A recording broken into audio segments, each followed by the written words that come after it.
de Deus no edifício, casa não feita por mãos, eterna no céu. E por isso, neste tabernáculo, gememos, aspirando por sermos revestidos da vossa habitação celestial. Se todavia formos encontrados rejeitos, na verdade, o que estamos neste tabernáculo gemendo, angustiados, por não queremos ter despido, mas revestido, para que o mortal seja absorvido pela vida. Ora, foi o próprio Deus quem nos preparou para isso, outorgando-nos o empenho do Espírito. Temos, portanto, sempre bom ânimo. Sabemos que, enquanto no corpo estamos ausentes do Senhor, visto que andamos por fé e não pelo que vemos. Entretanto, estamos em plena confiança, preferindo deixar o corpo e habitar com o Senhor. É por isso que também nos esforçamos, que presente, que ausente, para que sejamos agradáveis, porque importa que todos nós compareceremos perante o tribunal de Cristo, para que cada um receba segundo o bem ou o mal que tiver feito em meio ao corpo. Meus irmãos, permitam uma palavra. Olha, no momento quando alguém estiver lendo, preste atenção. Os irmãos ouviram o que o senhor acabou de ler? Ouviram? Essa palavra que ela ali foi tremenda. Vocês acompanhou? Não, porque alguns estavam conversando. É uma falta de respeito com uma pessoa que lê, falta de respeito com a Bíblia, falta de respeito com o grupo. Preste muita atenção, a gente vai estudar. Preste muita atenção, não perca nada, esteja atento. No momento que eu me desviei, o meu olhar, meu pensamento, meu amigo, para pegar de novo, é feito carral, vai dar trabalho. Então, Filipenses 21, versículo 19 e 26, embora vai falar praticamente quase a mesma coisa. Capítulo 19, capítulo 1, verso 19.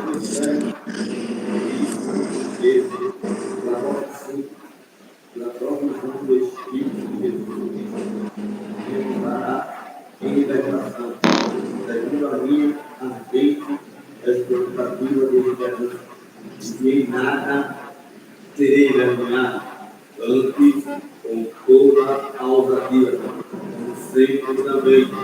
Agora será Cristo engrandecido no meu corpo, e pela vida e pela morte,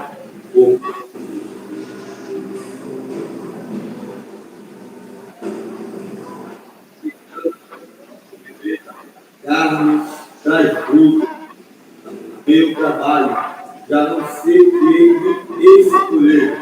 Ora, de um e outro lado, estou confundido, tenho desejo de partir. Vamos escolher uma palavra agora que incomparavelmente melhor, mas por vossa causa e mais necessário permanecer na carne, e convencido disto estou, certo de que ficarei e permanecerei com todos vós para o vosso progresso e o gozo da fé, a fim de que aumente quanto a mim, no tempo de vós, gloriar-vos em Cristo Jesus, pela minha presença de novo convosco.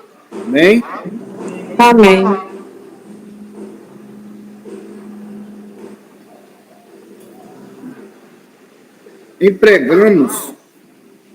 Empregamos toda uma série de eufemismo para não precisar reconhecer a realidade da morte física. Pessoas não morrem, elas respiram ou descansam. Já não temos túmulos, mas cemitérios arranjado, né? ajardinados, quer dizer, bem bonitinho, né?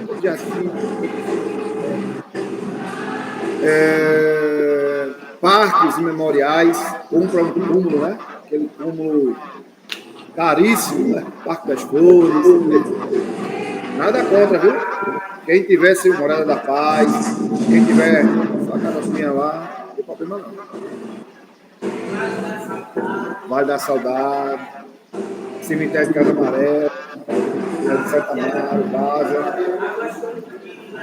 Né? Vamos lá. O cristão, porém, enfrentará com firmeza a realidade e a inevitabilidade da morte. Assim, Paulo reconhece que a morte está sempre presente no mundo. Mas o que é morte? O cessar da vida do nosso corpo físico. Em Mateus 10, 28, ele vai dizer: não temais os que matam o corpo e não podem matar a alma. O Novo Testamento, Tiago 2, 26, né, também fala da morte como uma separação entre o corpo e o espírito. Estamos lidando, nessas passagens, com o cessar da vida em seu estado corpóreo, com que estamos familiarizados. Mas esse não é o fim da existência. Pois sabemos que, se eu colocar uma linha contínua, a gente terá um início, mas não teremos um fim. Você vai entender. Você acompanha as outras aulas, tem uma facilidade melhor de entender. Tá? O homem, eu posso dizer que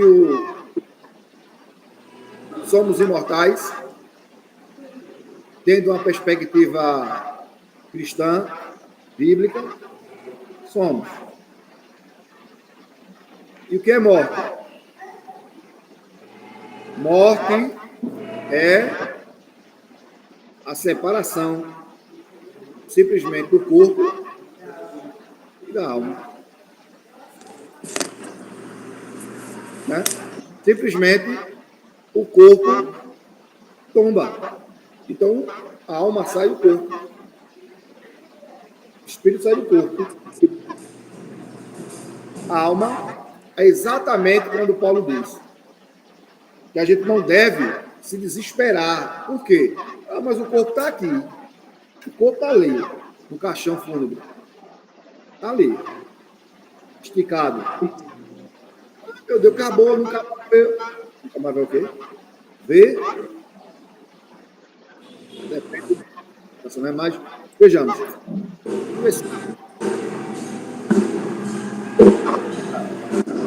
Ela não morre. A vida, a existência, não morre. A carne, ela sim, ela padece. Do pó eu vim e do pó eu voltarei. Voltamos para o pó. Mas temos que entender que a morte não é o fim. Não é o fim, gente. Tira isso da mente. A gente aprendeu desde criança. Porque morreu, acabou. Morreu, acabou. Morreu, acabou. Acabou a convivência conosco. Mas a existência não acabou. Por isso que a Bíblia diz: tema que pode matar o corpo, mas não o espírito. Mas tema a Deus, que tem o poder não só de matar o corpo, mas também acabar com o espírito. Então não devemos temer a morte.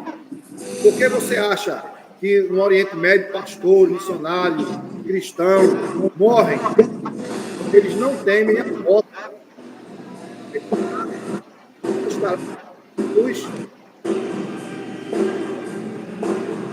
Mas o espírito, toque nele que eu quero ver. Ninguém toca. Lembra quando Satanás estava de rodear a terra? Aí o Senhor disse, visse meu servo Jó, disse, mas também, e o Senhor disse, toque nele. Mas só no quê? Só no toque no... Não toque.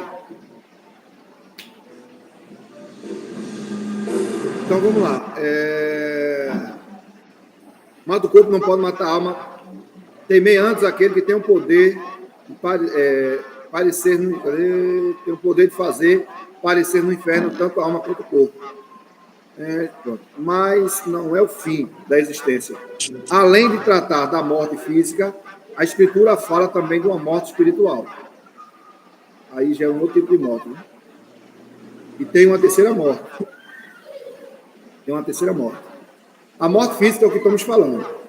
É quando a gente parte, a gente vela algum ente querido, vela alguém da família, onde um dia a gente será velado também.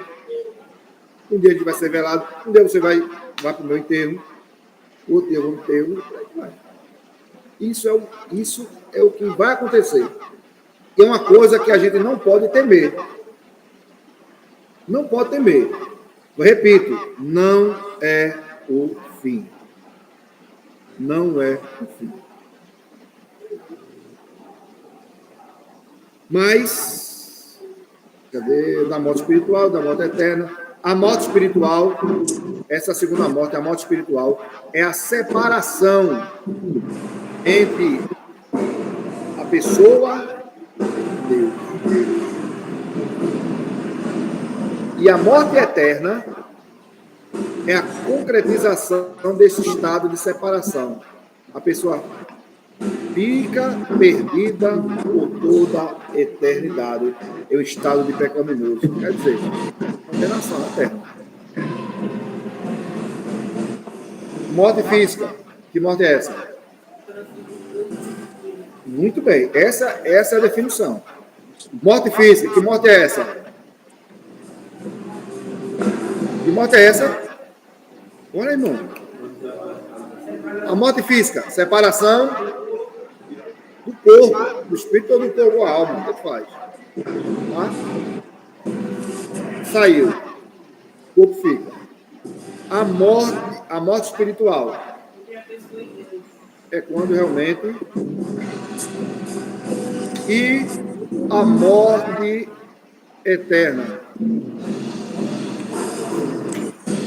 é condenação já, né? Perdido. Vai viver, olha, eternidade, não vai morrer mais. Mas essa morte significa que ele viverá longe de Deus. Tem coisa pior do que você viver longe de Deus. Meus irmãos, não queira nem pensar. Você viver longe de Deus.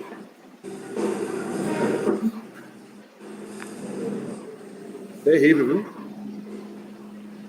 Em Apocalipse, capítulo 20, verso 6, que os crentes não provarão a segunda morte. Provarão a primeira, mas não provarão a segunda. Bem-aventurado é o santo, é aquele que tem parte na primeira ressurreição. Sobre essas, a segunda morte não tem autoridade.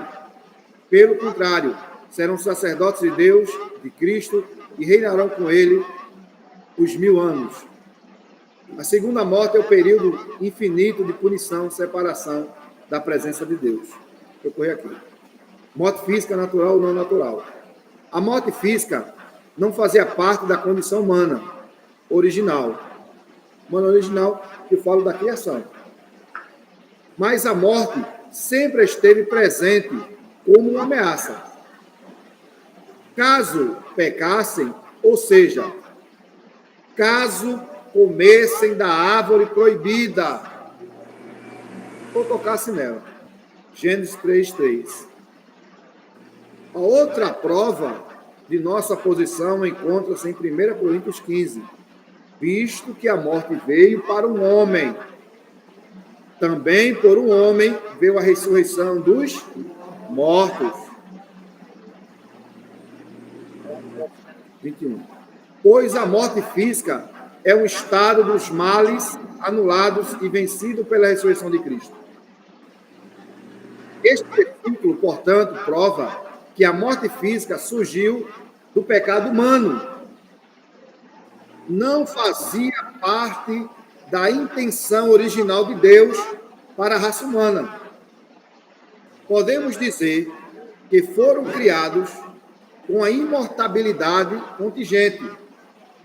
Poderiam ter vivido para sempre, mas não era certo que vivia.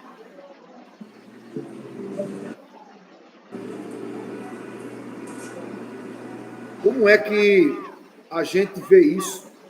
Né? O homem, quando ele peca,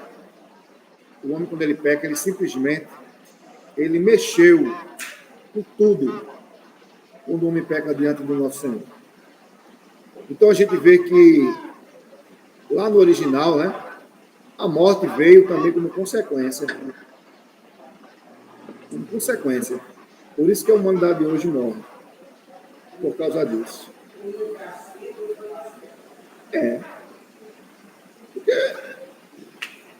Até porque o homem, ele veio sem pecado.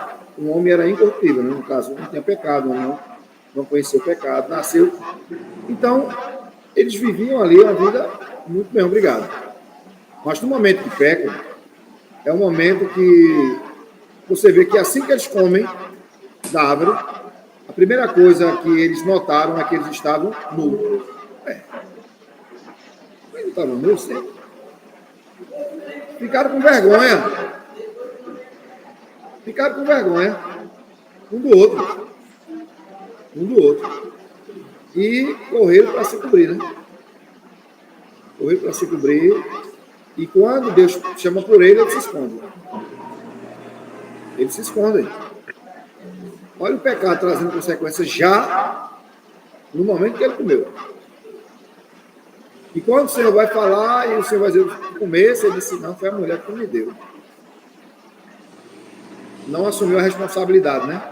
Lançou para alguém. Quando fala para a mulher, ela vai dizer, não, foi a serpente que me enganou.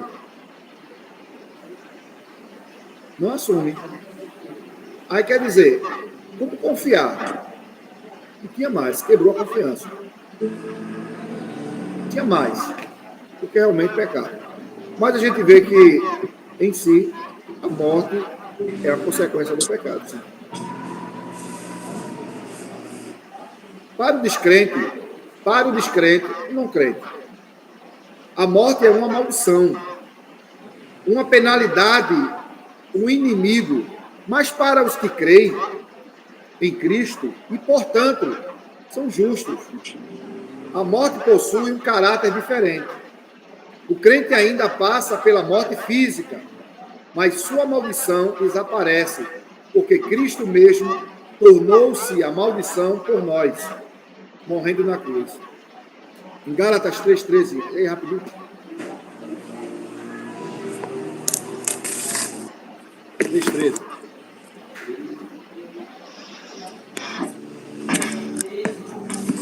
Capítulo 3, versículo 13.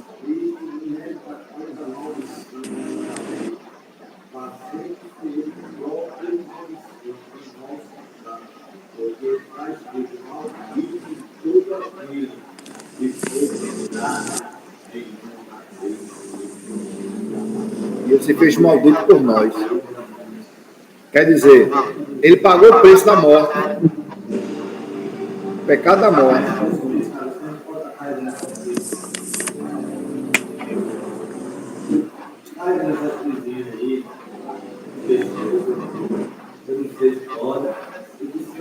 Rapaz, eu mesmo uso. Até porque cruz era um. Tá certo que cruz, ele aponta, é um dos símbolos, né, da fé, né? Mas a cruz também era um ato de morte cruel. Porque tudo era morte cruelmente na cruz. É porque eles usam pela parte assim, que foi através dele, né, da cruz, que o nosso Senhor Jesus morreu, né? Então, assim, Jesus sofreu muito na cruz.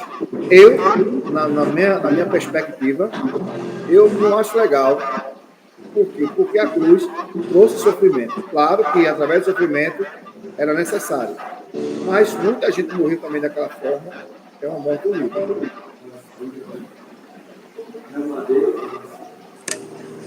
A morte é desejável para os crentes, pois os levará à presença do Senhor. Está dando para entender, meus irmãos?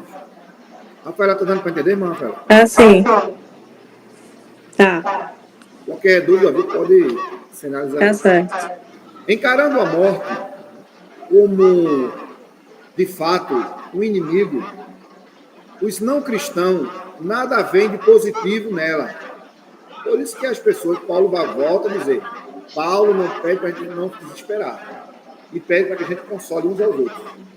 Mas o não crente, ele vê a morte como o final. O final, ele não sabe. Mas nós sabemos que não é o final.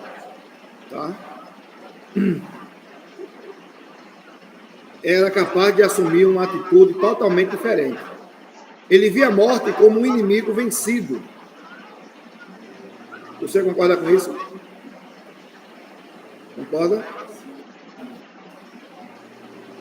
Que a morte é um inimigo vencido? Quem venceu ela? Eita glória, tão sabido demais. Assim Paulo considerava a morte desejável, pois o levaria à presença do Senhor. Filipenses 1, lê aí, capítulo 1, versículo 20 ao 23.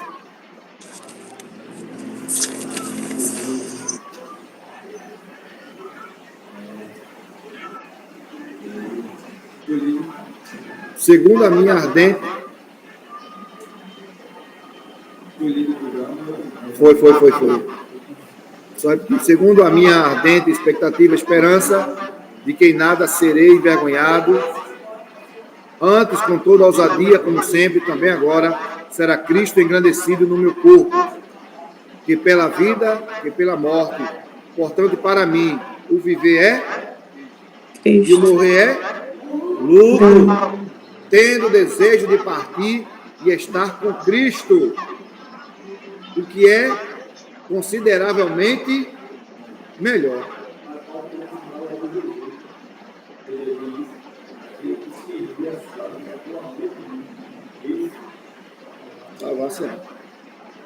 Então, por isso que a convicção, gente, a convicção, isso aqui é uma convicção, isso aqui é algo grandioso, que a gente tem que entender isso aí, crer que a morte é uma consequência, mas todo ser humano passará por ela.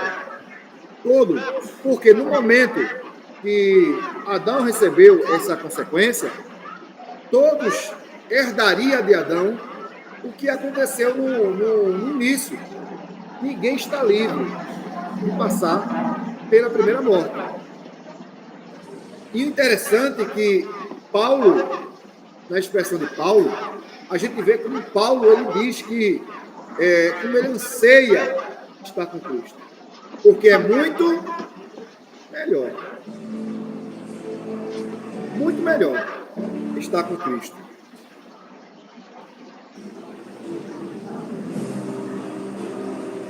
Ele deseja partir. Olha para ele. Morrer para ele é lucro. Um velório cristão. Você vê que até os louvores é diferente. O velório cristão, as pessoas choram, mas é um choro diferente. Até a presença de Deus a gente sente no ambiente. Quando você vai para um velório de crente, olha, nós já fomos para o velório. Muitos. Eu era o pastor que mais fazia velório dentro daquele dentro daqui da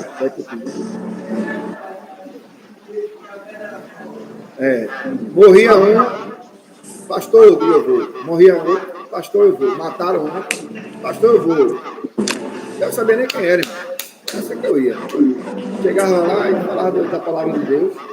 Até o dia que ia ter um tiroteio dentro do cemitério. Tiroteio e alguém disse, acelera aí. Eu disse, quem é esse? Esse era um matador que tinha ali no canal. Aí alguém ainda disse, acelera aí que vai ter tiroteio daqui a pouco. Aí eu digo, amém, já terminou. Leva, né? E sai logo. Quer dizer, não, a gente vai vivendo, né? Vai vivendo.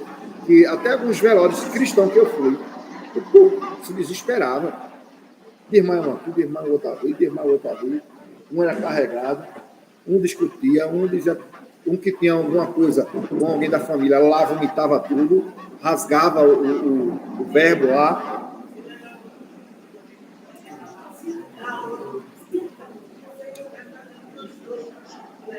Eu lembro disso. Foi tantas vezes que já aconteceu. Eu já empurrei gente dentro da cova. Foi, eu empurrei. Sabe por que eu empurrei? Porque eu presenciei, durante a vida, a pessoa maltratando a pessoa em vida. Quando morre, aí estava lá, eu quero ir, o povo segurando, eu quero ir, o povo segurando.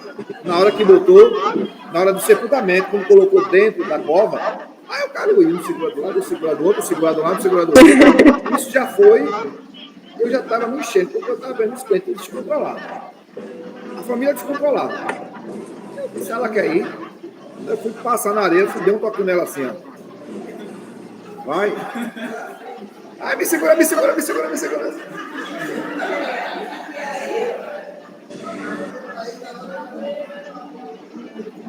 Ô, pastor.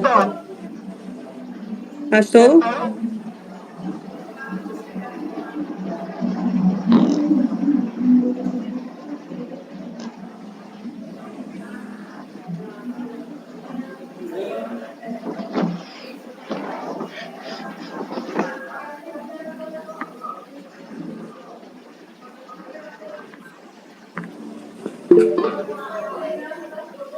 Deu um banho em todo mundo.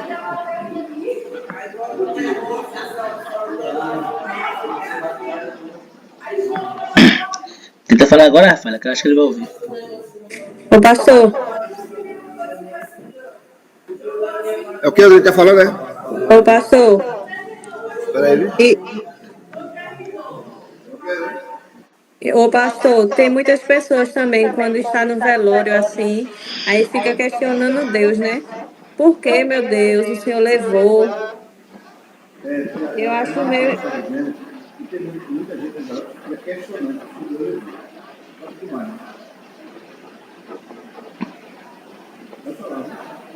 Não, é só isso mesmo. Eu acho meio ingrato, né? Porque fica questionando Deus, né? É verdade. Dentro dessa sua colocação, irmã Rafael, a gente quer consolar, né? Não quer saber não. Aí a pessoa não quer ir para a igreja, fica um dia em casa, um dia não, né? Fica uns meses em casa, não, eu tenho que me recuperar. Ô, meu irmão.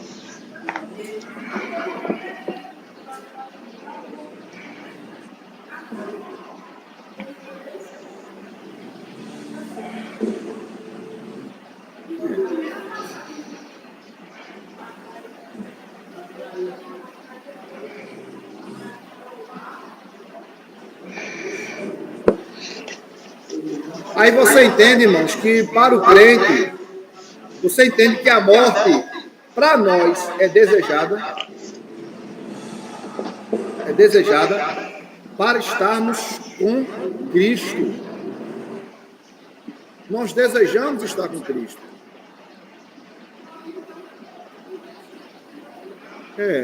Nós desejamos estar com Cristo. Então a gente deseja, então um dia que chegar a nossa hora. Eu estou vendo na hora da tribulação que Jesus me leva, não aguento mais. Ô Jesus, o mundo está tão assim que eu queria ir embora.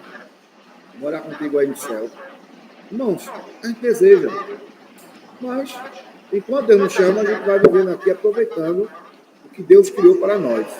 Porém, um dia voltaremos para cá, para a terra, viu? Tenha calma. Todo julgamento é necessário distinguir entre as consequências temporais e as consequências eternas do pecado. Notamos que as consequências eternas do nosso pecado, individuais, são anuladas quando somos perdoados.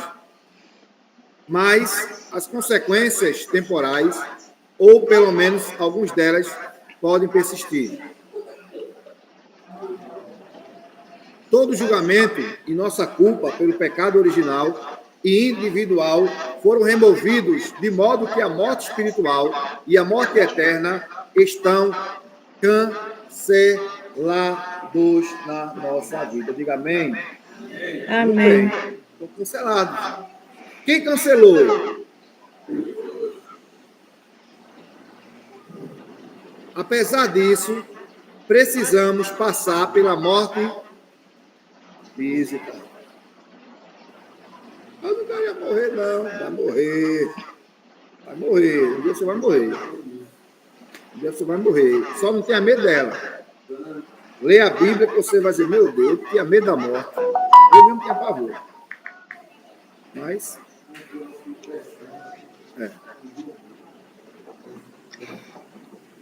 Agora, a morte faz parte da vida.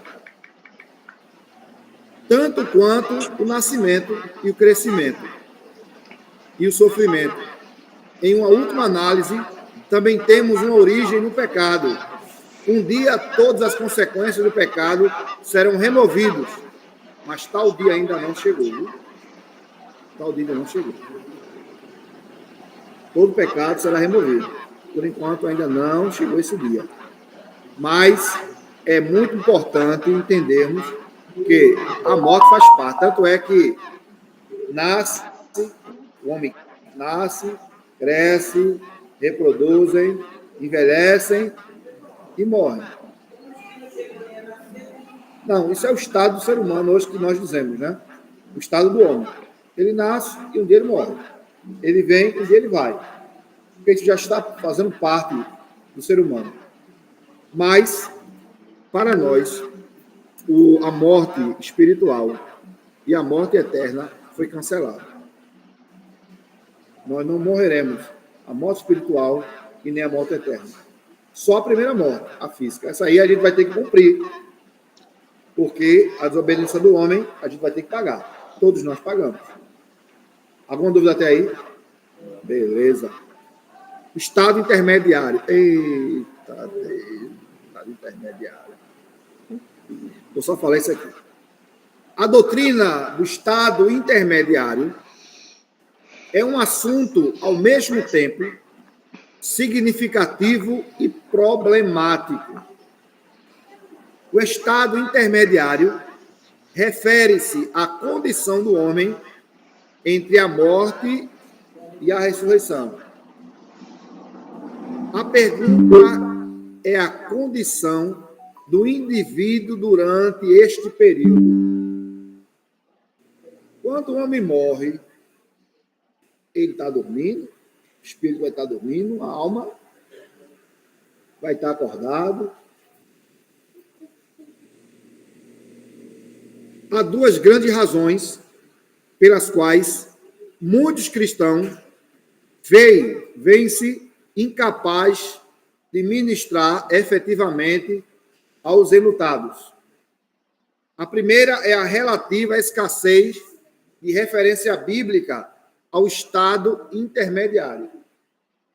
E a segunda razão é a controvérsia teológica que se desenvolveu em torno dessa doutrina. Antes do século XX, a ortodoxia havia elaborado uma doutrina razoavelmente coerente, crendo em alguns tipos de dualismo do corpo e da alma, ou espírito, né? Quando falamos de alma, também estamos falando do espírito. Na pessoa humana, a ortodoxia sustentava que uma parte do homem sobrevive à morte. A alma material continua vivendo numa existência pessoal e consciente. Enquanto o corpo se decompõe, na segunda vinda de Cristo, haverá uma ressurreição de um corpo renovado ou transformado, que será reunido à alma. Assim, a ortodoxia sustentava tanto a imortalidade da alma como a ressurreição do corpo. A neo-ortodoxia assumiu uma posição bem diferente. Nesse assunto, a esperança neo-ortodoxia, enquanto ao futuro, está na expectativa de uma ressurreição do corpo. Por trás dessa posição estava a ideia monística da pessoa, no caso da pessoa humana, como uma unidade radical existência. Significava a existência corporal. Não há uma entidade espiritual separada que sobreviva à morte, à existência à parte do corpo. O liberalismo, porém, rejeitou a ideia da ressurreição do corpo, substituindo-se pela imortalidade da alma. Uma vez que esperavam nenhuma ressurreição futura, os que sustentavam uma posição não criam numa segunda vida corporal de Cristo.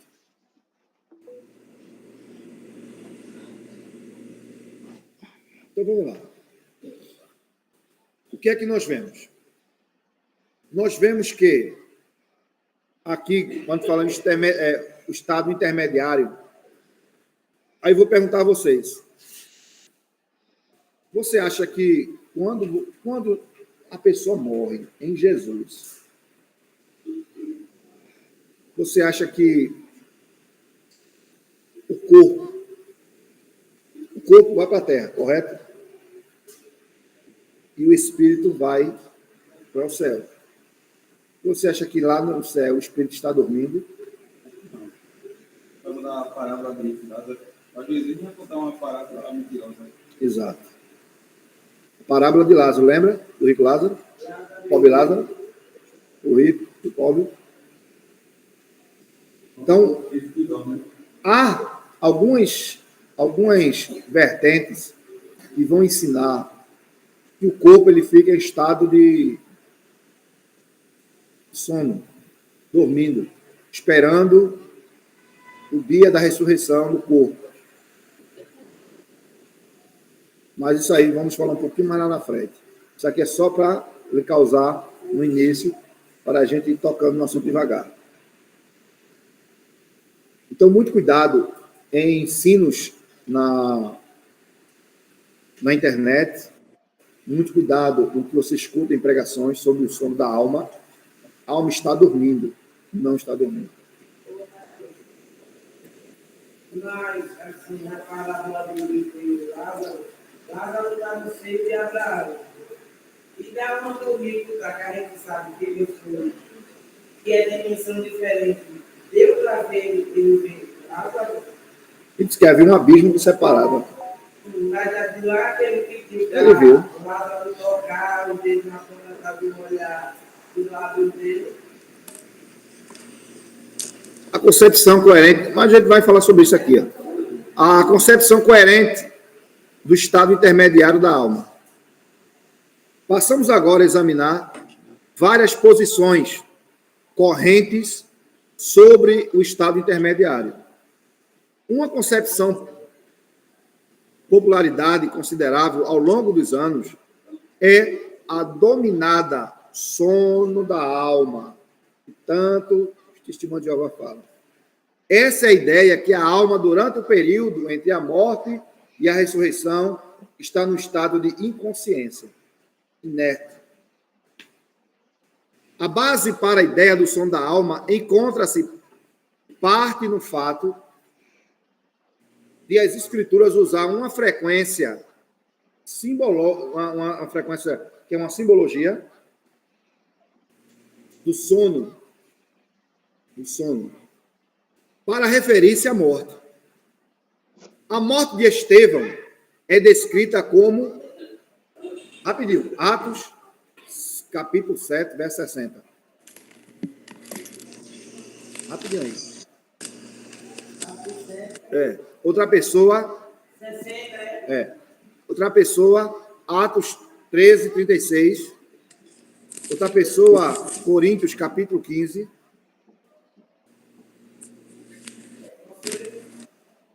Outra pessoa, João 11.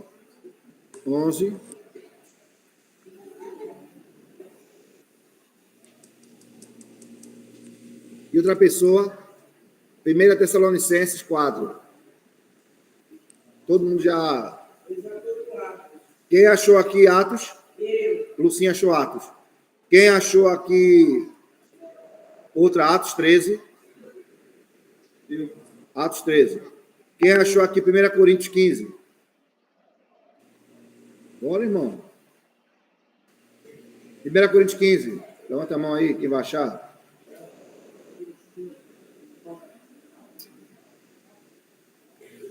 Eu preciso da participação dos irmãos. 1 Coríntios 15. Pronto, a irmã ali. 1 Tessalonicenses 4.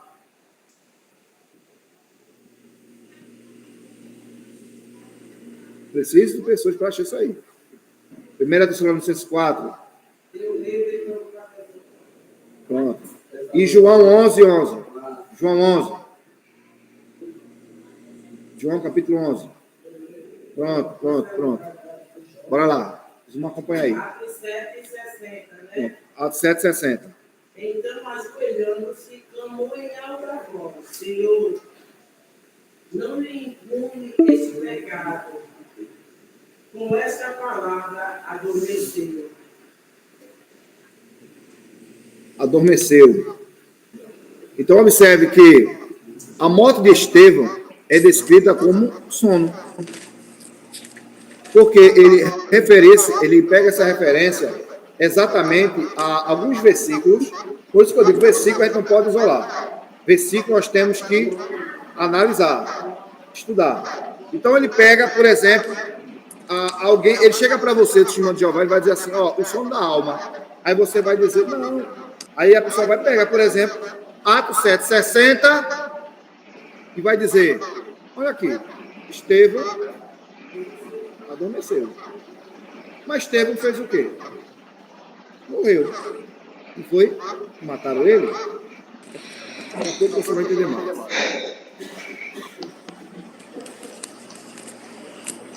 Atos 13:36.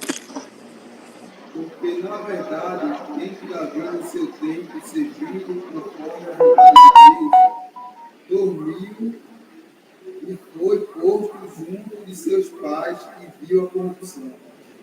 Outro texto que diz que Davi morreu. Mas o termo que está usando aqui é Davi adormeceu. Está dormindo. Preste atenção, viu? Vamos ver o que Paulo fala em 1 Coríntios 15, verso 6.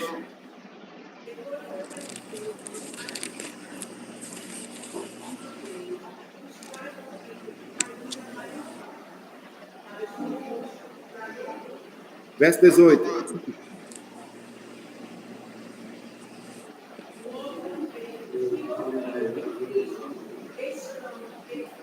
Os que dormiam em Cristo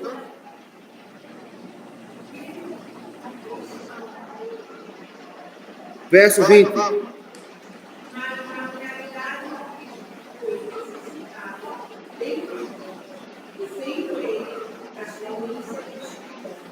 Certo. Verso 51.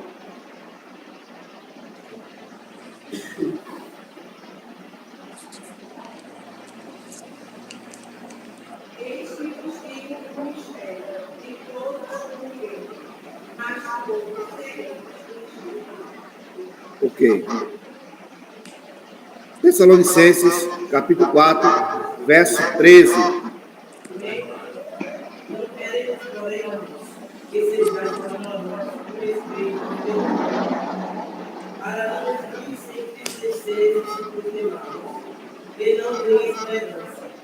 Pois se cremos que Jesus morreu e ressuscitou, assim também Deus, mediante Jesus, trará em sua companhia os que dormem. Ora, ainda vos declaramos por palavra do Senhor, isto nós, os vivos, os que ficamos até a vida do Senhor, de modo algum precederemos os que dormem.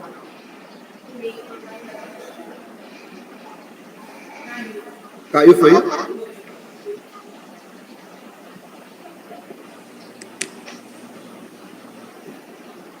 não está vendo, não?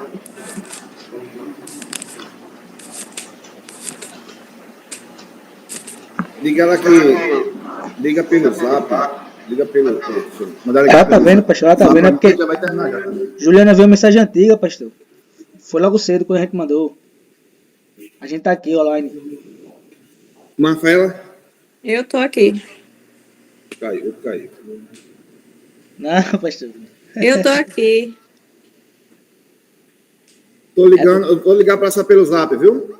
É porque, Que pastor, já vai terminar já. foi a mensagem antiga que o pessoal viu. Foi logo cedo que eu mandei.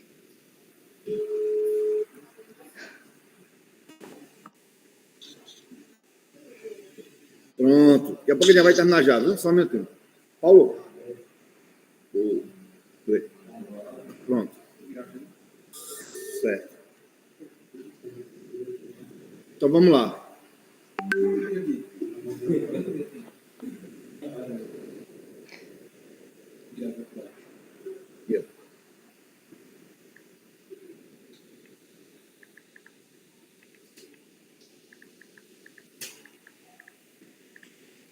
Meus irmãos, então vamos lá. 1 Tessalonicenses, já leu, não foi? Agora veja João, capítulo 11, verso 11. Veja bem. Jesus disse isso e depois continuou. O nosso abençoado está dormindo, mas eu vou lá acordá-lo. Boa. Preste atenção. O sono da alma vai dizer, não, porque o estado de sono. Observe que nos textos que a gente leu, se você bem prestou atenção, a gente vai ver ele traduzindo o seguinte, como Estevão, que foi apedrejado, e ele foi dito o seguinte, que Estevão, ele está dormindo. Como Lázaro sai para fora, Lázaro estava dormindo. Mas, na verdade, Lázaro estava dormindo? Não. Todas as vezes que ele se referir a isso, ele está falando que a pessoa morreu. Morreu. Então, Jesus disse o mesmo acerca de Lázaro. Nosso amigo Lázaro adormeceu, mas vou para despertá-lo. E depois indicou claramente que estava se referindo à morte. Se referindo à morte. A interpretação literal dessa figura, quer dizer, é uma linguagem literal, gente. Quando a gente vai a um velório de um irmão, aí a gente diz, nosso irmão, ele está dormindo, dormiu no Senhor. Ele usa essa expressão?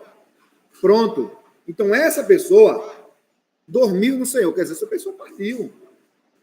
Essa pessoa está no Senhor. Está no Senhor. O corpo fica, mas depois a gente vai falar sobre o corpo. Então, assim, a interpretação literal dessas figuras tem levado ao conceito do sono da alma, mas tem nada a ver com isso. Tem nada a ver com o sono da alma. Quando usa a expressão está dormindo, ele está dizendo que ele morreu. Realmente, ele morreu. É uma linguagem figurativa. Ele usou essa linguagem. Mas, na verdade, a pessoa não está dormindo, só morreu. É a mesma coisa que a gente usa nos velórios dos nossos irmãos. Nosso irmão dormiu no Senhor. Está dormindo. E se alguém vier dar esses versículos para você dizer, não, aí, o Espírito está dormindo. Me ajude. Não há nada que diga isso. Nenhum versículo que fala que o Espírito está dormindo lá. Não. Está ciente, consciente das coisas.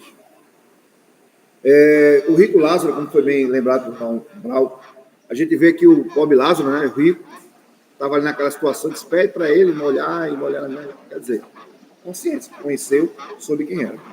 Amém? Até alguma dúvida? Não, né? Está faltando muita gente, muitos irmãos, realmente,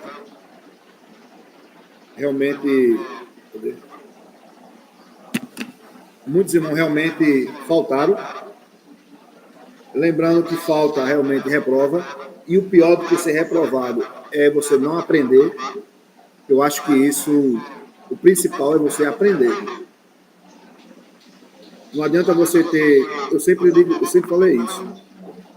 Se você vai fazer uma universidade, uma faculdade, se você apenas está preocupada com o diploma e não preocupado em aprender, aí a questão vai ser quando estiver trabalhando. Por que um não sabe nada? Porque ele estudou não para aprender, estudou apenas para ter um certificado. Só para ter, tem muito. Por isso que tem médico ruim. E tem médicos que são excelentes profissionais. Então, olha, o sono da alma, alguma dúvida? Alguma dúvida? A irmã Rafaela tem alguma dúvida? Não. Os irmãos têm alguma dúvida? Tenho certeza. Outra questão. A morte para você é o fim? O que é morte? Quantos tipos de morte existem dentro da nossa perspectiva? 3. Quais são elas?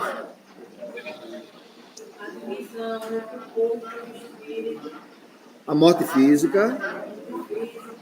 A morte física.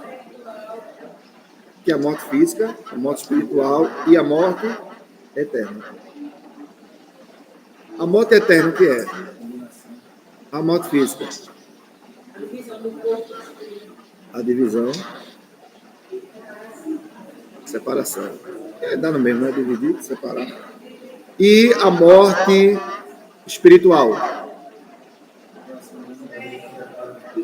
Quando você diz a pessoa, estou morrendo espiritual, estou morto espiritual, ele está dizendo o quê? Embora que esse termo aqui é mais para realmente estar distante mesmo de Deus, né? A pessoa ali está fraco, ele estou morrendo espiritual. Bem, pessoal, deu para aprender alguma coisa hoje? Começou um pouco tarde, terminou um pouco mais tarde, mas espero que tenha ajudado vocês em alguma coisa.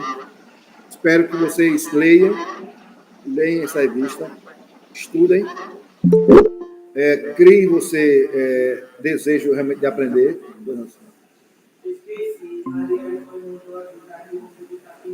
Ele falou comigo, ele falou comigo que ele tinha para UPA e tudo. Bem, alguém quer acrescentar alguma coisa? Não? Tem certeza? Olhe. Ninguém quer morrer ainda não, né? Quer não.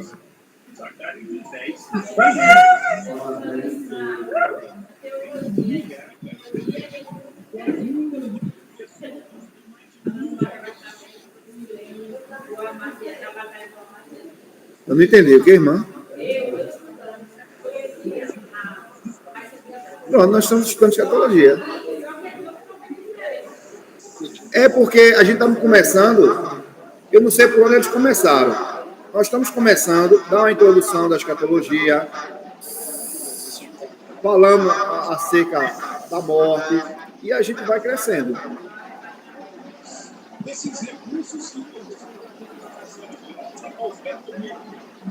Ele está falando do livro de Apocalipse. A escatologia não vai só abranir isso, não. Milena não é precisar disso.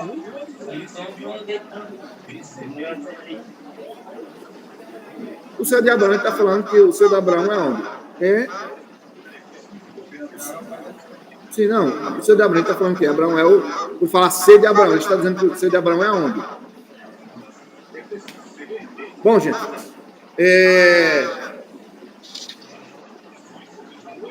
eu acho que não tem mais nada a acrescentar por enquanto. Eu espero que vocês tenham sido abençoados essa noite. Deus abençoe vocês.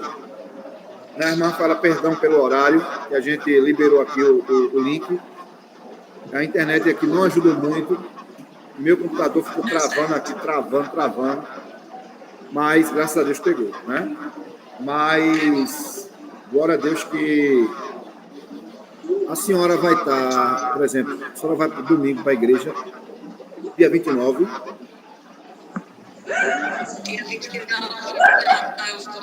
no dia 20. Ah, não vai domingo 29 para Vitória não, né? A Vitória não. Então, irmãos, Deus abençoe vocês. Amém? Vamos ficar de pé, vamos orar.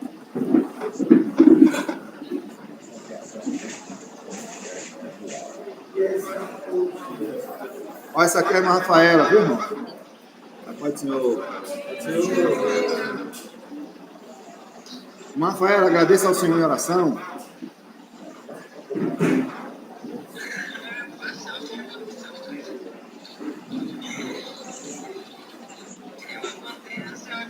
Deus, em nome de Jesus.